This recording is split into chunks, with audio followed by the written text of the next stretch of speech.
New Thought Media Network. We are a global broadcast network of positive music, media, and entertainment, inspiring humanity's evolution along the journey of enlightenment and creating a world of love, peace, empowerment, and prosperity for all. New Thought Media Network. Positively inspiring.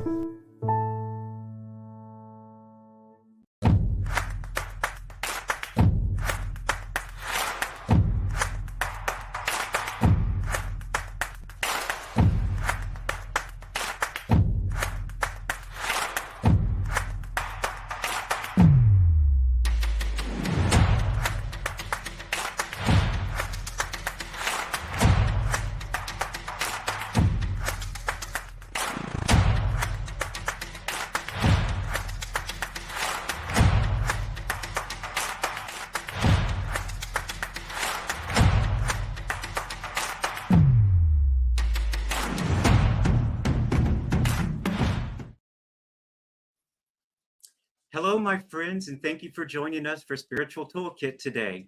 My name is Brock Ford, and I am your host.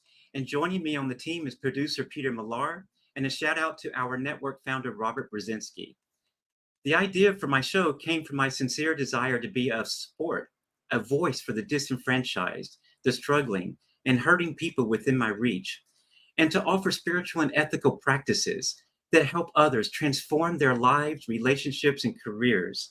And it's my hope that we can support others on their path to their passion, their dreams, and their best life, building a bridge of understanding, healing, and thriving for all.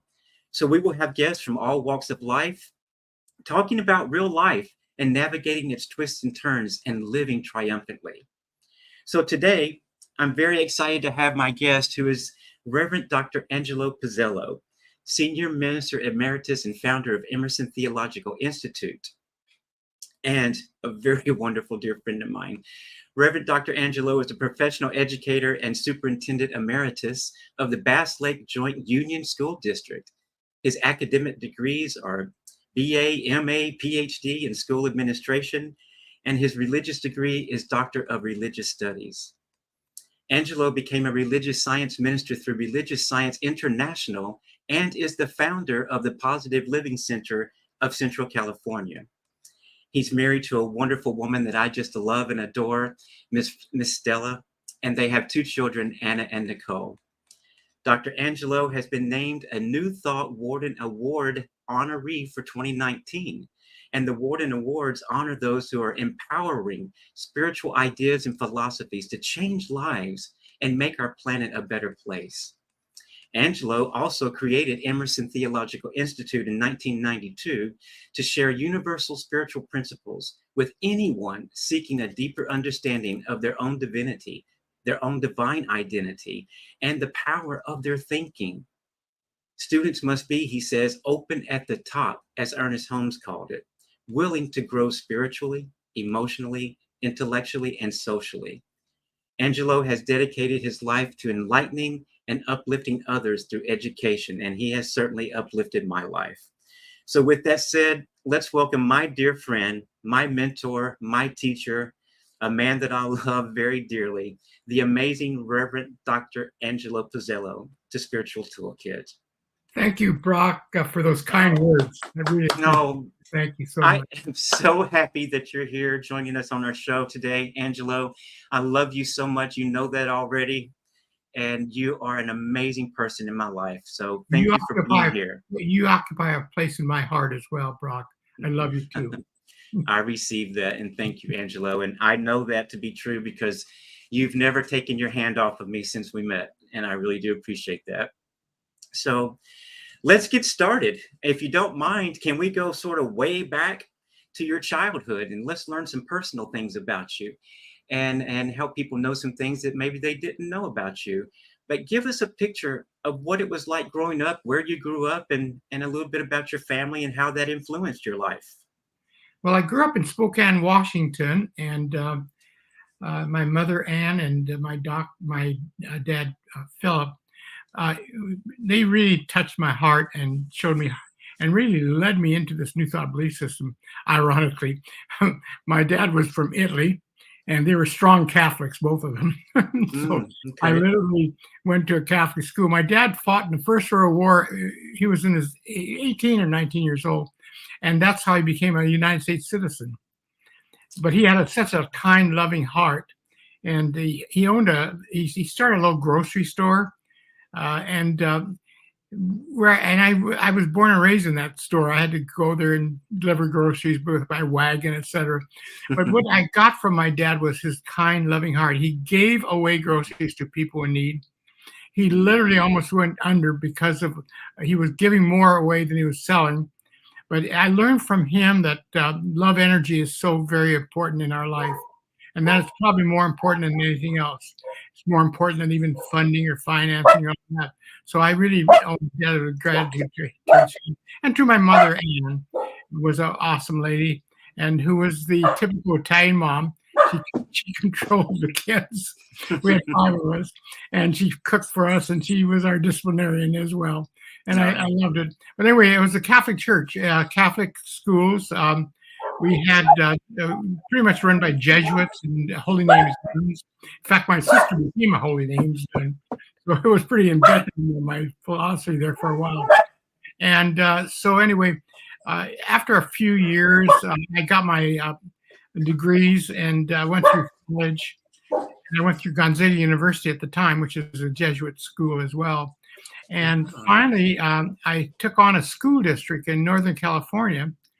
And during that time, I had a business manager that just loved how I was being a principal superintendent.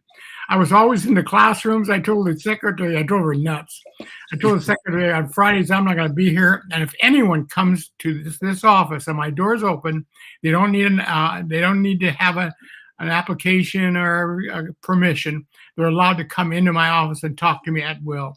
Anyway, Joe Vonderchek was the business manager, and he had an office out in the front yard there too.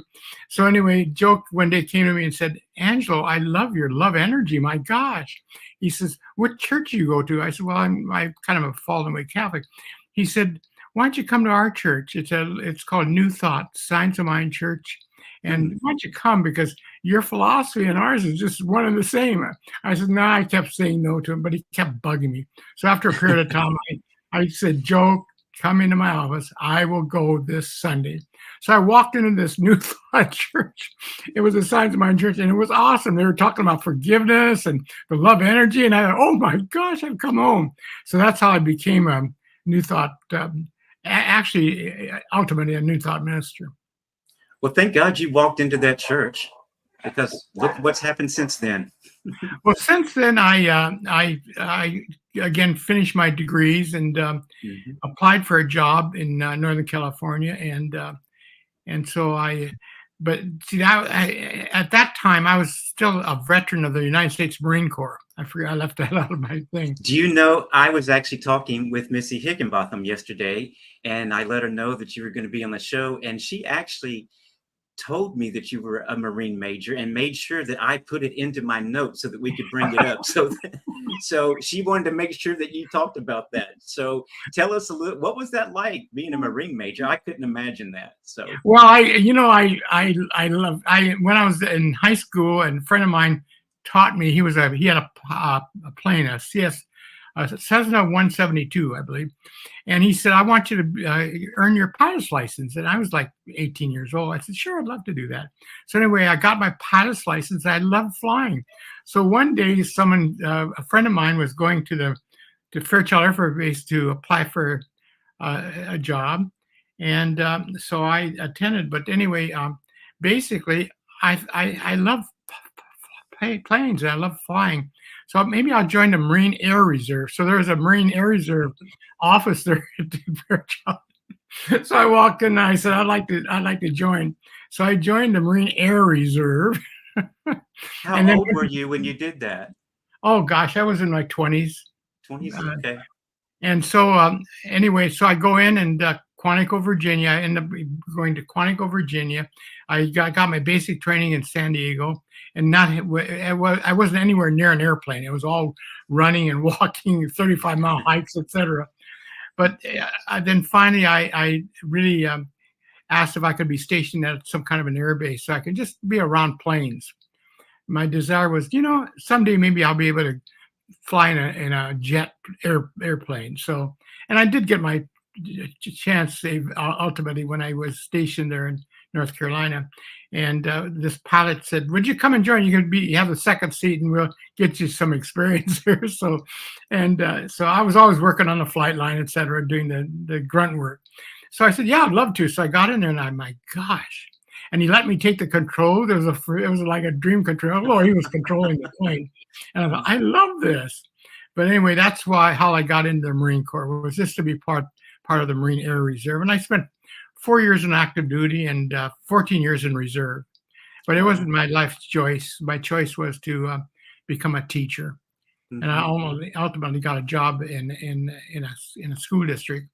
And that leads me to what happened after that. Well, I knew that. Yeah, keep going. I knew that you were a teacher and that you were in a school district, but keep going. Tell us more.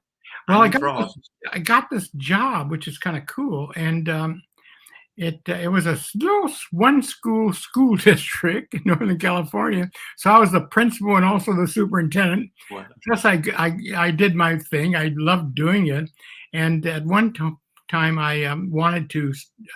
It was growing, so I wanted to build another school, and so I went and approached the legislature. Dianne Feinstein's office was there in Fresno nearby.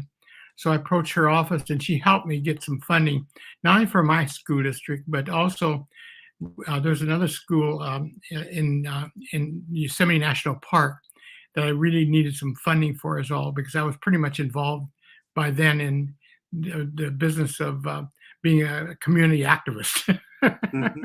Well, you know what? I heard that you saved the library or something, didn't you? Yeah, You built the library? what happened was, I really, thanks to my dad, my dad's the one that encouraged me to do this. And then, of course, I married and met Stella, who really was supportive of me being involved with the community. So I was on like 10 different committees, and I was on the library board for, gosh, almost 30 years, by the way. Wow. And so I was able to get some funding, not only for the school in what we call Wawona, it was in Yosemite National Park, through Dianne Feinstein's staff, but I also got funding for our district as well, which is kind of cool. So I became kind of like a political junkie. Well, and look at you now. All of that was part of your path, part of your journey that made you who you are. And it's very interesting to hear about it. Thank you for sharing that. Yeah. I thought about politics many years ago, and then I realized, no, I couldn't do anything like that. So kudos to you. It was tough initially. Luckily, I ran track when I was in high school, and I also played football. I was in really good shape. So when they had those 35-mile hikes, I had no problem at all. So I was able to get through that all right, and actually get commissioned to go ahead and to be part of the Marine Corps if I so desired. And I could have stayed on forever, but I decided to eventually resign my commission and go into teaching. And how long did you teach, Angelo? Oh gosh, I did 30 years. 30 years. And my wife Stella had 36 years. What was kind of a blessing to me is when I got in the Marine Reserve, they stationed me and I had to attend meetings in California.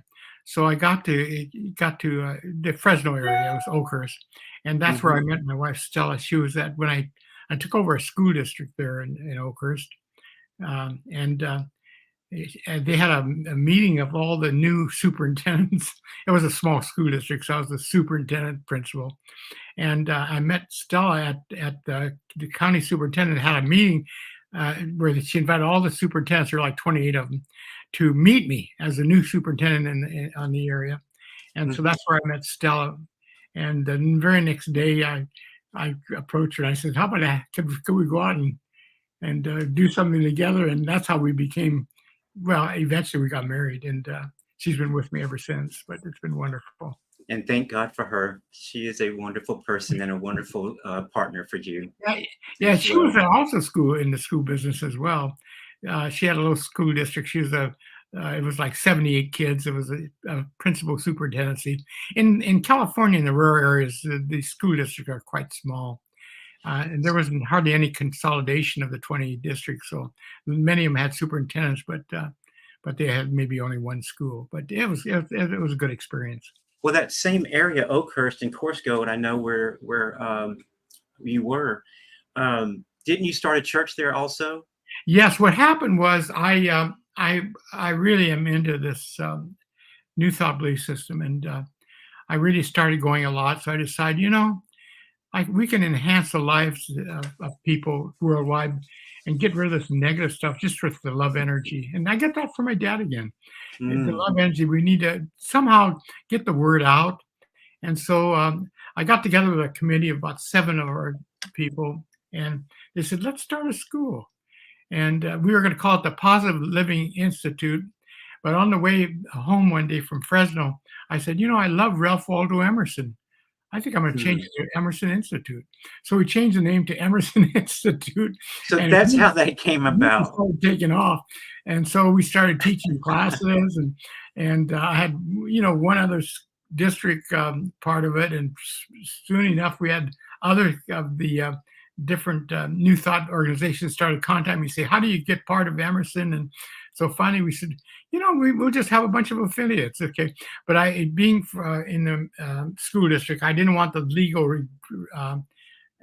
the problem with being in charge of several of these New Thought churches, and the legal responsibilities would not what I wanted. So I said, if you want to be affiliated, that's fine, but we have no responsibility as far as your bylaws or your rules. We take no responsibility, but if you want to just be an affiliate of Emerson, that's cool. So we all of a sudden had like 30 of these centers, New Thought centers, contact me wanting to be part of the Emerson Institute. So it started growing real rapidly. And so ultimately we had quite a few in 26 states at the time, and now it's grown beyond that. But we even have a center in London, and that person in London he's in like 40 countries now. So Emerson's growing. A friend of mine said, you got to stop saying that Emerson is growing like cancerous growth. Yeah, don't say that. but I get the point. It's fast and growing big. So anyway, it's been kind of fun. But anyway, we had the school district in Yosemite National Park, and it really wasn't funded. And the people came to me. There were like only 80 residents there, and they said, we may have to close the school down. We can't afford it. I said, no, we can do it. Let me get a hold of Dianne Feinstein, who's our senator. Let me get a hold of her staff in Fresno, and we'll get some funding going here. So that's how I became pretty much involved with I became a political animal because they gave us funding, and it went to the president of the United States, and he approved the funding for this national park school. So anyway, I thought this is pretty awesome. So that's how I got involved with politics quite a bit, actually. Mm-hmm. Anyway, that was really interesting. That was really interesting for me to hear, because I had no idea that you were involved in all of that and what the other part of your life was about. So thank you for sharing that. Yeah, it was neat because we were able to create different things. I had groups of people wanting to be part of the team, and so we started a boys and girls club. And we did all kinds of good things. The library, of course, was my main thing because it's part of my educational process. But the Boys and Girls Club was just wonderful. We had lots of activities for the kids there. It was wonderful, but I really enjoyed it. Speaking of that, teaching the kids and things of that nature. And since my show is called Spiritual Toolkit, and Peter actually helped me come up with that, because it came about from a sermon, a message that I did, and but Spiritual Toolkit became the name of the show. But since that is the name of the show, Angelo, you talked about forgiveness and love. Are those I know that those are two of yours because I see it exhibited in you when I'm around you. But those are two of your spiritual toolkits that you pull out of your toolkit, love and forgiveness. But what's one of your major tools that you pull out of your spiritual toolkit to utilize in your Well, life? my major tool, and I like to speak. I talk too much. Okay. But my major tool is I like to let people know, because when I became a minister of religious science, I just Joe Vonderchik got me involved with it. I told you that he was my business manager. Mm-hmm. I love the way you're running the school district. Therefore, you need to come to our church.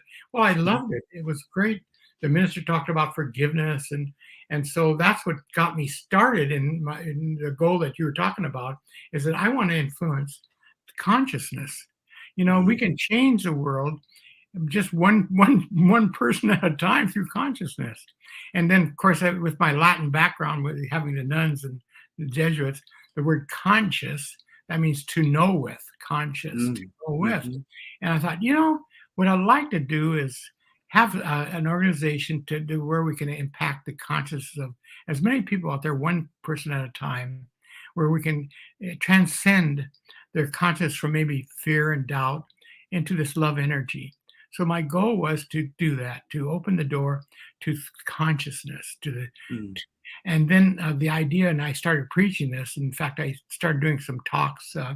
It just kind of led me into more speaking engagement type things. But I started talking to folks about at churches that we're connected to all there is. We've forgotten who we are and what we are.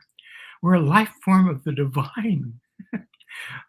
The divine who's experiencing this human drama as each of us. My God, there's no reason for us to fear anything, because and I used to, when I give a talk, I say, we're the sons and daughters of the CEO of the universe, for goodness sake. So why are we in doubt or in fear? This is ridiculous.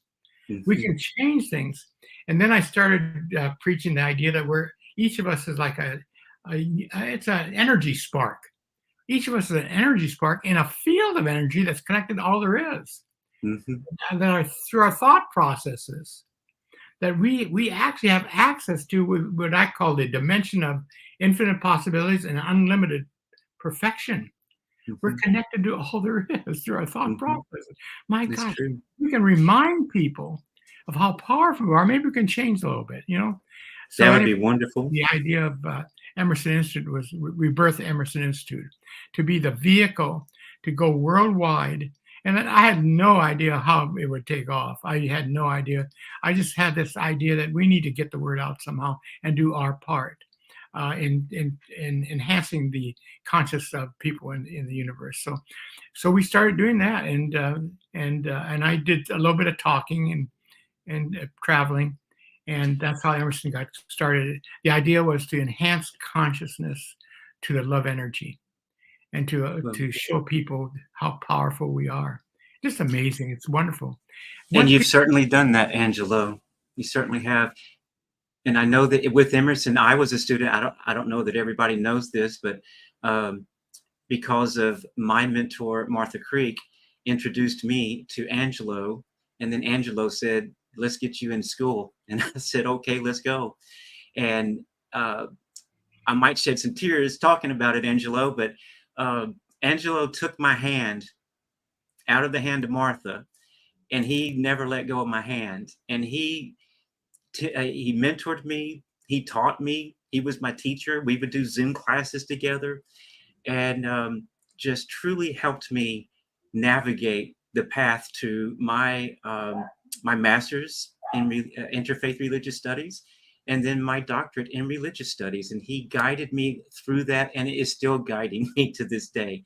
So Angelo, I love you so much. And you and Martha truly are the two most, I don't know how to say it, but people that affected my life, that helped me change my life. And I saw, I had a calling.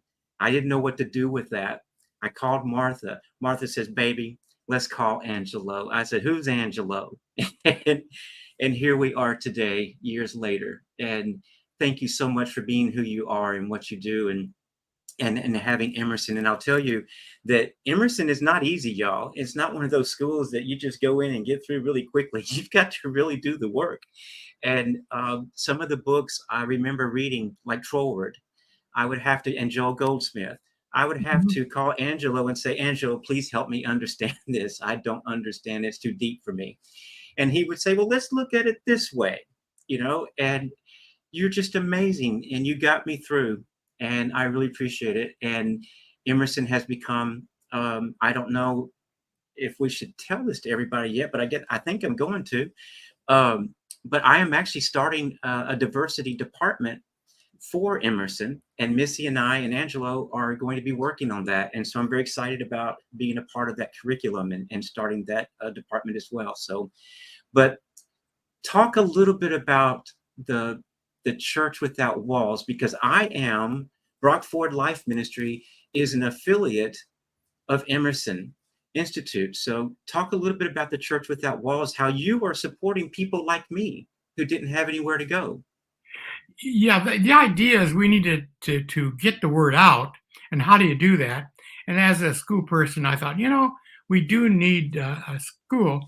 But in California, the rules are you can't offer spiritual degrees without, unless you're owned, operated, and controlled by a church. That was the thing. Yeah, so that was the important thing, is that they don't just allow you to willy-nilly have a degree. You don't want to be a degree mill, they would call it, and which is illegal in California. So basically, I decided to start a couple churches. I started the Positive Living Center of Central California, and the Positive Living Center was a 501c3. And then later on, I thought, it has to be owned, operated, and controlled by a church. So Emerson was controlled by the Positive Living Center. So one day I was with one of our ministers, Bob Hand is his name, and we were coming back from a conference, and Bob said, we need to have that church have Emerson in its name. Positive, we love this Positive Living Center, it's wonderful. But why don't we also create a church that has Emerson in its name? So that's how Emerson New Thought Center was created. On our trip back from Palm Desert, we created this. And so Bob, being a genius when it comes to 501c3s, he said, I'll get work on that, right? And we'll get a 501c3 that's called the Emerson New Thought Center. And it can be the Church Without Walls. It won't be, but you have to have a building, though. So we used the Positive Center and told the State Department, the feds, that yes, we have Sunday services as well. And we combine our services with the Positive Center. So that was all legal. And so we were accepted as a New Thought church, the Emerson New Thought Center, as a Church Without Walls. And it's a 501c3 as well. That's how it became that. And then we wanted to offer this and have the congregation be these ministers who are out there passing the word, not necessarily centers, spiritual centers, but being ministers who are out there doing the work.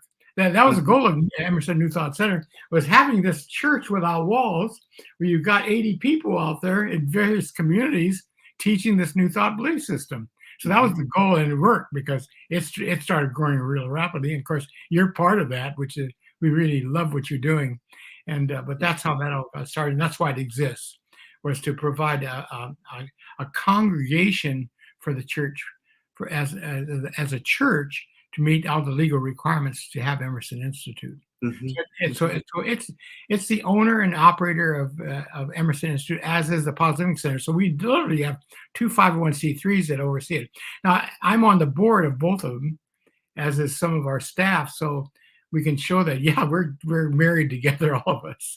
And so I attend the Positive Living Center every Sunday on Zoom, and they have a church service. It's kind of cool. And that's Reverend Sandy West, which is Missy's sister, correct? Yeah, Sandy West took over when I was the head of that. I was the senior minister. And I've actually caught that online a couple of times. Yeah, so when I decided to retire from that and just be 100% Emerson Institute, Sandy West came forward and said she'd like to take it over, which she did. She's been there ever since. It's been wonderful. Thank you for sharing that. I wanted to ask you a little bit about Anton. I know that when I first met you, I was so confused as to how Anton and Emerson and Martha and Angelo and Stella all sort of fit into all of these networks and associations and organizations. And people, I think, still get a little confused. But if I'm not mistaken, I think you started Affiliated New Thought Network. And then can you sort of take it from there and tell us what happened and how that became? Well, technically, I didn't. I wasn't the only one. Okay, There were help like us out. 4 or 5 of us that got together in 1992 to decide that we need to start the organization called the Affiliated New Thought Network because it was growing so rapidly, this idea of the New Thought churches. So a group of us got together and decided to form a corporation called the Affiliated New Thought Network. So I get no credit for being the founder of that, Okay, okay, although I did attend the meetings. okay. But yes, it's a wonderful organization. From what I understand, there's over 135 members of that. You don't have to be a church to be a member. There are a lot Right. of individual ministers who are part. What I love about it, it's so cool, is that we can communicate with people of like mind.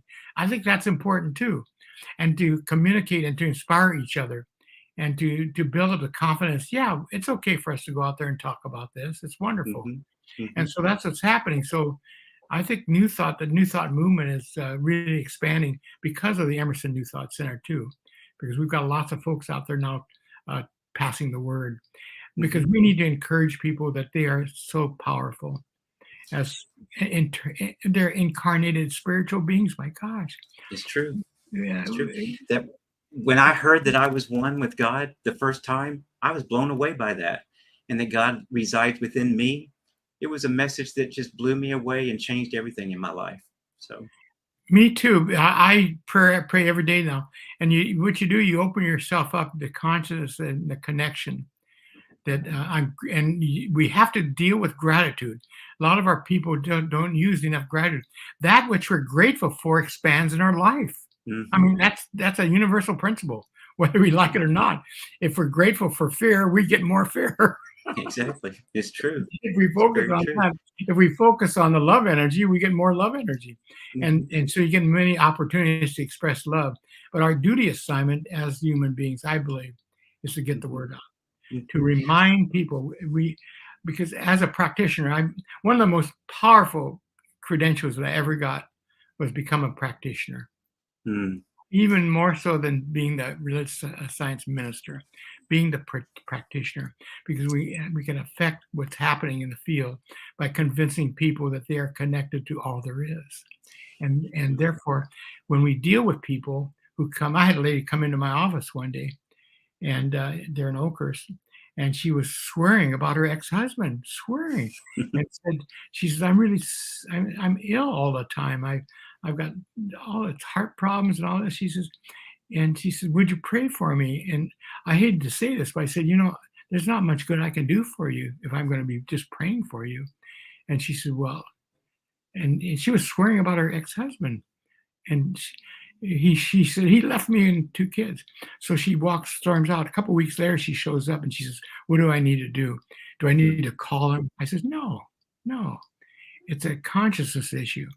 What you did.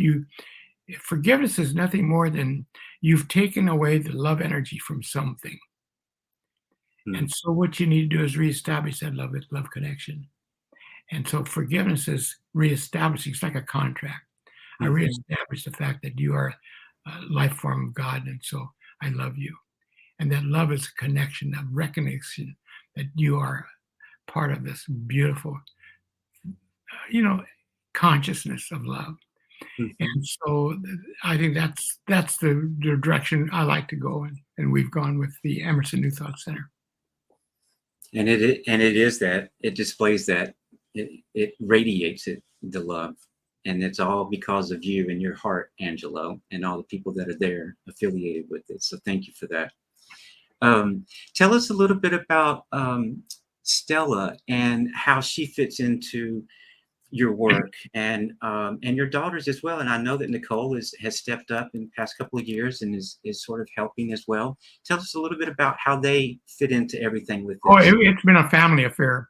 Our daughter Anna is a teacher in Southern California, and she lives by this New Thought love energy as well. And she realizes that her connection to all that there is enhances what she's doing as a teacher. And so she's doing really well. Nicole, my goodness, she was just here, as you know. We're coming online now. She's a genius when it comes to electronics. I said, I need some of you because I'll screw this up every time. I think she's still sitting off site somewhere right there, isn't she? Just in case there's trouble. So she got us connected, and I'll be out just outside the door if you need. So Nicole she's an author too. She's written over 10 books now that it's on the Amazon. And they're not spiritual books. They're kind of ladies' books, but she's changing now. She's doing some mysteries now too. So she goes by Isla Dean. That's her. Tell her I would like to have her on my show also sometime. You need to talk about her writing. Hopefully she can hear us. So, but anyway, doesn't matter. I'll tell her that you said that though. Okay, yeah, good. She's an author, and she's really she used to work for CNN, by the way, before she got married. So she knows business very well, and so she's been just a delight in our lives. I love her. Anyway, I know. So the two kids are now. Stella, my goodness, Hunter. If you don't have your wife supporting you in this business, you shouldn't be doing it, because it's 24/7. It's just 24/7, and you get lots of phone calls. And I've had people drop by needing help when I was in the Oakers there, and I never know what my day would be like. Someday it was just counseling day after one person after another. There's so many people in pain because they don't realize how important they are in the scheme of things. So we try to connect people with their spirituality. But Stella's always there. She became a religious science minister as well. She's ordained, and just an awesome support for everything I do. I passed by her a lot of things I do because she's a critic as well. What I love it's about good to her, have a critic. She doesn't try to make me feel good. She says, here's the way it is, and here's what you need to look at. She's really wonderful. She's the monument in my life that helps me to do what I do, which is passing the word. It's our duty assignment for each of us in New Thought to get the word out. And that's true. What you're doing. I admire you, Brock. You're doing really good work. I wouldn't be doing it without you, Angelo. But we need to take a break. I'm a little bit late, actually, because I'm so enthralled in listening to you. But Peter, I believe we need to take a break for about 2 minutes, I believe. And then we're going, don't anybody leave. Y'all stay on your cameras. Don't leave. Run to the bathroom if you need to. Get something to drink. And then we'll be back in about 3 minutes to finish up and get the rest of this amazing information coming from this amazing, wonderful friend of mine, Mr. Angelo. So we'll be right back in about 2 minutes.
we're back from the break with Reverend Dr. Angelo Pizelo and Peter Millar as my producer.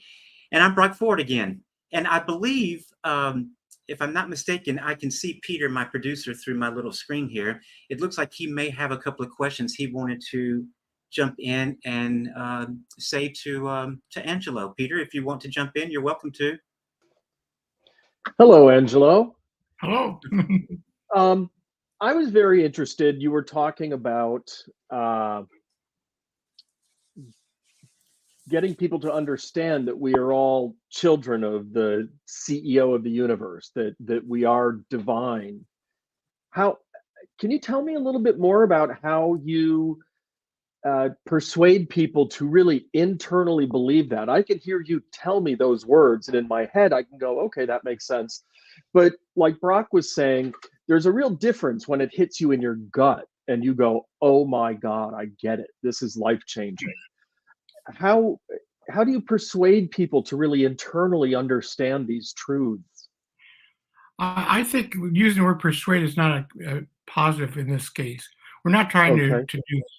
What we're trying to do is have them self-realize the value that they are in this planet. Why are you here? You know, that's the question a lot of people say, why am I here? Why am I experiencing this life form?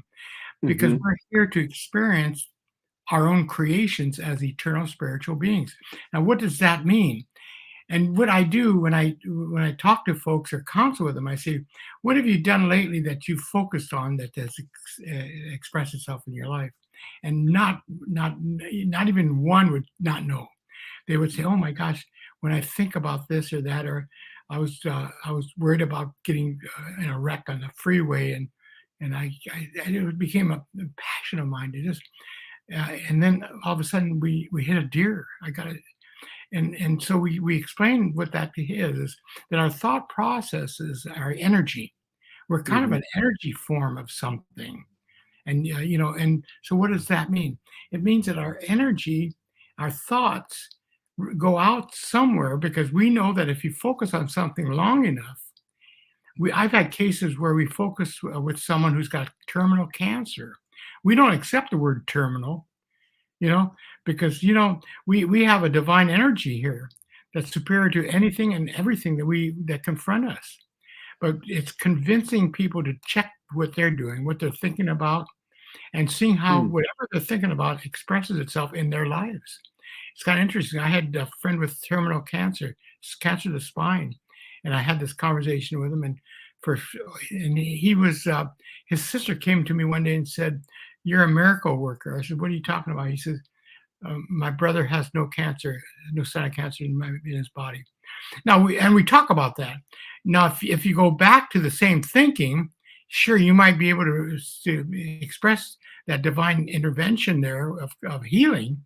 But if you go back to the thinking, you'll get it again. And sure enough, 7 years later, the person got cancer again. He fell into it, and then he finally passed from cancer. And so the idea is, and I think in a counseling situation, we need to, rather than persuade, we need to have people look at their own lives and what have they been focusing on, and to arrive at the conclusion that, my gosh, I've been focusing on this or that, and it's come through in my life. That's a step in the right direction to talk about the energy, the flow of energy, that we are. I like to say an energy spark. That my thoughts are energy, and that energy goes out into the universe, whether we understand this or not. Right. As it is. I know I use this a lot in my life, and I've had some tremendous results. Just recently, we've gone through some health issues, but I just put in there that I'm whole, I'm complete. I start the day in gratitude. That which we're thankful for expands in our life. I'm grateful for, and so what I convince people, take control of your life. It's through your thought processes that really create your experiences. And so I start the day, I'm grateful for this day and all the love and abundance that comes my way. It's as simple as that. And a person can tailor to meet their own needs, but start the day like that. In other words, you're setting the tone for what you experience, because we need to have people look at their own experiences. And those people who are in trouble constantly focus on the trouble that they're in. Sure. And so that's, I think it's, I don't like the word convince necessarily. I think it's more of understanding and really waking up to how valuable you are as a human being. That we're Sure. here on purpose. And what is our purpose? My purpose is experience, and my wife always tells me, don't use the word enchilada. But I always say, I'm here to experience the whole enchilada of human life. All of it. All of it, and a lot of it's a pain in the butt, Yeah. It is. And you have all these people out there with their own rights to think the way they want. So we, as new thoughters, hmm be very clear that who we are expresses itself out there, and people will look at that and say, "Oh my gosh, how come this guy's always experiencing good things?" It's because he's Right. me. See, that's what I mean, and Sure. it sounds simple, but it really isn't. You work on it. In the Catholic Church, we used to have confession. Right. Practice on remembering all the bad things I've done in my life. It's contrary to what I'm talking about. Wow. Now Yeah. you focus on good things. Focus that Mhm. this love energy. Actually, what is the love energy? It's the God presence in our life. That's love. It's the As you presence. describe this, I'm reminded. Yeah. Go ahead. So I say, look in the mirror, and you'll see God looking back at you through your eyes, because you are that life form. And that, I think, reminding people, when you become a practitioner of this belief system, you realize that my main duty assignment is to remind people who they are. The people who come to us, they've forgotten. They think that they have to get something from the universe. What do you mean getting something? In other words, oh my gosh, my budget's failed. It's punishing me, or whatever, whatever it is. hmm And no, there's only one creator. It's not the economy. It's not, the creator is not even this life form. It's not the physical. The creator is what we call the divine presence. It's the only creator. So why focus on anything but that? So you go to that life force and you say, and you express what you want. I'm grateful for this day and all the love and abundance that comes my way. Yeah, pray it every day. Yeah. Very good. And that's I've got and a that's few dogs here you may hear barking in the background. Well, dogs are souls too. Did you know that? Oh, I believe it Yes. wholeheartedly. Yes, I love sir. dogs. Yeah, they're God Yes. energy. Yeah. Yeah, And of they- course. Peter is a dog walker, and we board dogs. Peter boards dogs, so there's always dogs at the house, Angelo. Yeah, So- dogs they're wonderful beings, but they're They are. spiritual. They are very They are. spiritual beings. We've got about 10 minutes left, so I'm going to quiet a few dogs while you and Brock continue your conversation. Yeah, as someone looking in, is there anything else we should be focusing on? Well, no, as you were describing it, what I was remembering was many years ago, this is like almost 30 years ago, I was learning how to ride a motorcycle.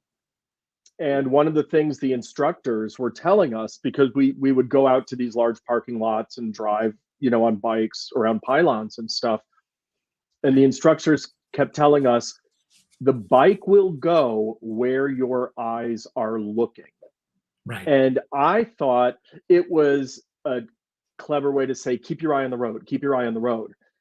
And lo and behold, as you're going around these pylons, if you look to see if you clear it, the bike goes down right away.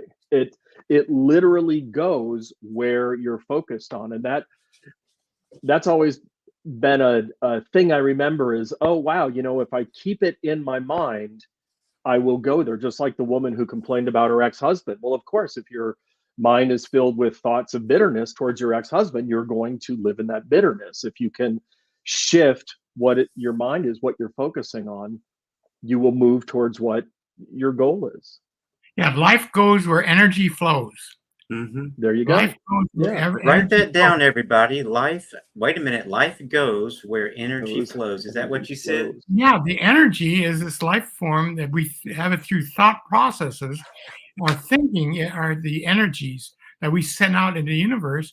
And so life goes where that energy goes, where the energy flows. So where we're thinking, that's the energy flow. will actually create our experiences. It's just as simple as that.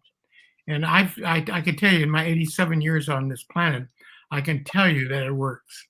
I've had every situation that could possibly occur, including 14 years with the Marines. And I can tell you that when I go out there and on the stump, if I don't do much of that anymore, that I have experiences about the whole enchilada. There we go. Of what's going on in human drama, and it's a pain in the butt. But we can take control of what's happening to us. It's through our energy. Life goes where energy flows. If you're having a bad day, change your thoughts. Right. Sure. Anyway, But no, I don't think I have anything to add to what you guys are saying. I I keep think preaching to the choir. No. no, I am not the choir. I'm a helper. I'm a writer and an editor and all that. I don't have nearly the education Brock has with this. I approach this growing up. My relationship with spirituality was not particularly strong, and I was raised to experience spirituality as something critical, as something that you would like the confession. You have to focus on your misdeeds, and you have to be, contrite and all that. And so I have not considered myself a terribly spiritual person for the majority of my life. But New Thought, as I came to learn about it from Brock, that made sense to me. I think kind of like you were saying, as a sort of a fallen Catholic maybe, and your friend introduced you to his New Thought church, his Science of Mind or religious science or whatever. Suddenly, oh, this makes sense.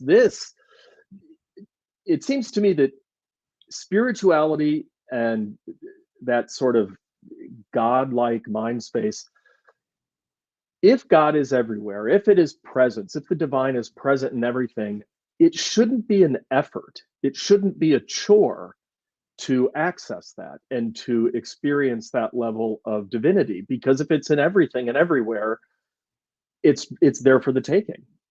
And that's the earliest lessons I got out of hearing about New Thought and Science of Mind and Unity and all these things that Brock was involved in. So, but that's about as far as I've gotten. So I'm learning as I do these things for Brock. I've got a lot to learn ahead of me. Well, I will say this to let people know.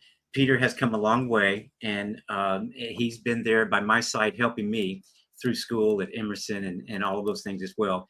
But Peter, I'll write my sermons, Angelo, and I'll come up with, a download, and I'll say, yeah, thank you, God, for that. And I'll write it down and everything. And then I'll hand it over to Peter, because he was a book editor, a school book editor. And I'll say, look at my sermon, look at my message, and tell me if I should change anything or make it sound better. And he always makes me sound more educated and better than I am, actually. But he'll say, oh, change this paragraph, put it over here, and move this paragraph over here, and don't use that word, use this word. And I'm like, well, thank you. So I help him with the dogs and walk dogs, and he helps me with my ministry, Angelo, and it's worked out really well. Well, Peter, you're enhancing lives, whether you know it or not, as editor. I'll take it. And how much your influence is, you can't even measure it. It's replicable. It just keeps going and going. They talk to their children about it, etc. So it's wonderful. Well, You're a tribute to what's going on here. You really are. Thank you. I find with Brock's sermons, because as I said, I sometimes still have this default reaction to approach spiritual messages with a certain amount of skepticism. That if Brock is working on a lesson and it's requiring me to take such a leap of faith that I can't really get it, there's no pragmatism, I guess, to it or something, then I'm like, Brock, I don't get it. I can't find a handle on this somewhere that I can grab onto.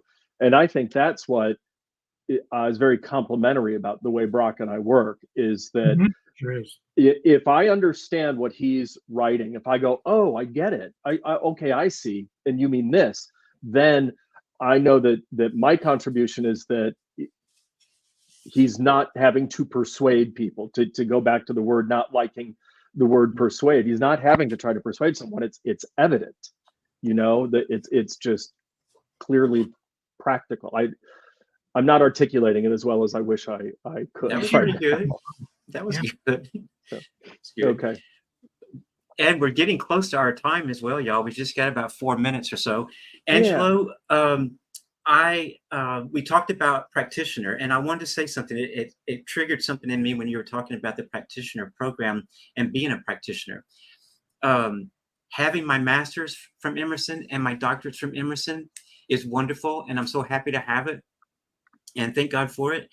But it's the practitioner certification that truly means something to me, because I just, through Emerson and through Unity, growing up in Unity as well, I love prayer. It's my big thing. It's my thing, Angelo. And so, I wrote a prayer workshop. So prayer to me is that spiritual tool that I pull out for myself a lot. But you taught me how to pray, and you helped me become a practitioner and do treatments, is what we call them in religious science. And so I'd like to get a last thought from you, whatever you want to say to let anybody know before we end out today. And then before we close out, would you give us a treatment for today? Be happy to. Thank you. So the floor is all yours till the end of the show. Okay. Basically, we don't have to, it's not complicated. Our belief system is not complicated. It's just reasonable. And I think we can't force it on anyone. And you don't have to have all kinds of rules and regulations. Just open yourself up to the idea that you're beyond just the physical, that you are this eternal life force. We call it God. That's okay. I call it love, the love energy. But I think just telling people about it without rules and regulations, just remember who you are. And that's the important thing of being a practitioner, is convincing people who they are. That's what we're all about. And so I'd like to end with a prayer. Can I do a prayer? Please. Sure. Please. Thank you. We have about a minute. Yeah. Yeah, we got a minute, so I can do it in a minute, I think, and stop talking to the choir then. Yeah. Let's go forward. Let's go with it. And as we go forward from this wonderful session, we're grateful for the truth of our being, that we are eternal life forms of the divine, experiencing its creations as each of us. Our nature and the nature of the divine are one and the same. We are whole, we are complete, and in divine perfection now.